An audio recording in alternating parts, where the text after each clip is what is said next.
इस केक की second layer है फीडबैक देने की, यानी कि दूसरे को उसके इंप्रूवमेंट एरियाज के बारे में बताने की।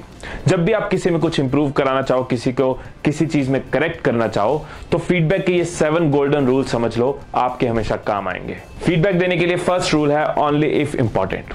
खुद सोचो, अगर आपको बार बार कोई टोकता रहे, बार बार आपकी गलतियां बताता रहे, बार बार आपके आगे मिस्टर राइट बनने की कोशिश करे, तो आपको कैसा लगेगा।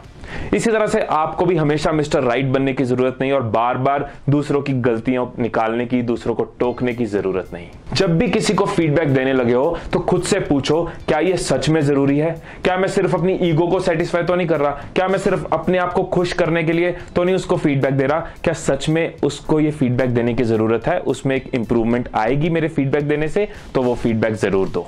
Second point, ask for permission. इस एक लाइन से बहुत फर्क पड़ता है। अगर आप किसी को फीडबैक देने से पहले पूछते हो, क्या मैं आपको इस पॉइंट पे, इस बात पे फीडबैक दे सकता हूं, तो दूसरा मेंटली रेडी हो जाता है फीडबैक लेने के लिए और उसको ये मैसेज भी जाता है कि आप ऐसे ही कुछ नहीं बोलने लगे, आप सोच समझ के उसको फीडबैक देने लगे हो।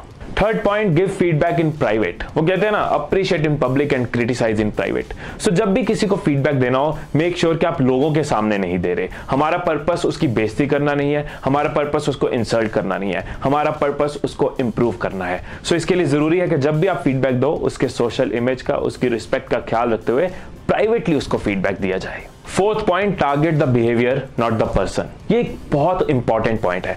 बहुत बार हम दूसरे के ऊपर पर्सनल अटैक कर देते हैं, उसके बिहेवियर या उसके एक्शन को डिस्कस करने की जगह उसके ऊपर अटैक कर देते हैं। ऐसे फीडबैक देने से नेगेटिविटी और फ्रिक्शन क्रिएट होती है और आपके लिए दूसरे को फीडबैक देना और मुश्किल हो जाता है।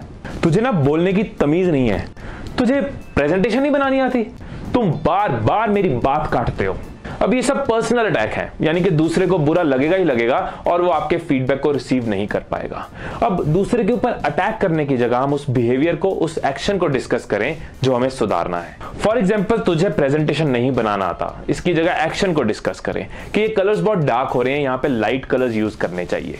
तुम बार बार मेरी बात काटते हो, इसकी जगह मुझे अपनी बात कहने का मौका नहीं मिल रहा।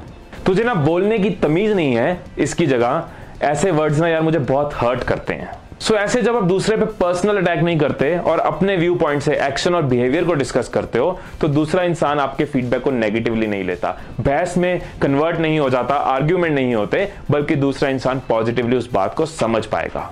Fifth point, always offer solutions. जब आप दूसरे को सिर्फ नेगेटिव नहीं बता रहे, उसके अलावा उसको सॉल्यूशंस भी दे रहे हो, उसको एक्शन स्टेप्स भी दे रहे हो, तो वो आपकी इंटेंशन को, आपके थॉट्स को, आपके कंसर्न को और अच्छे से समझ पाएगा। फॉर एग्जाम्पल, ऑफिस में कोई अपने एम्प्लॉय को कह रहा है कि तुझे ना ड्रेसिंग सेंस नहीं है, तेरी ड्रेसिंग सेंस बहुत बेकार है।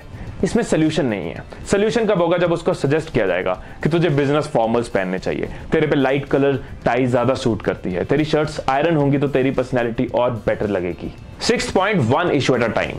ये नहीं कि मौका मिला है, दूसरे ने फीडबैक लेने के लिए हाँ कर दिया है तो उसकी वाट लगा दो, उसकी क्लास लगा दो। आपका पर्पस उसकी वाट लगाना या क्लास लगाना नहीं है, आपका पर्पस उसको इंप्रूव करना है। इसलिए कोशिश करो कि एक फीडबैक में एक मेजर इशू ही डिस्कस किया जाए। Seventh point, be open two questions. हो सकता है आपके फीडबैक देने के बाद दूसरे के कुछ डाउट्स हो, कुछ क्वेश्चंस हो, उसके क्वेश्चंस को लो और उसको आंसर करो, उसके डाउट्स को क्लियर करो। सो ये थे 7 गोल्डन रूल्स फीडबैक देने के। अब बची है केक की लास्ट लेयर, यानी कि थर्ड लेयर,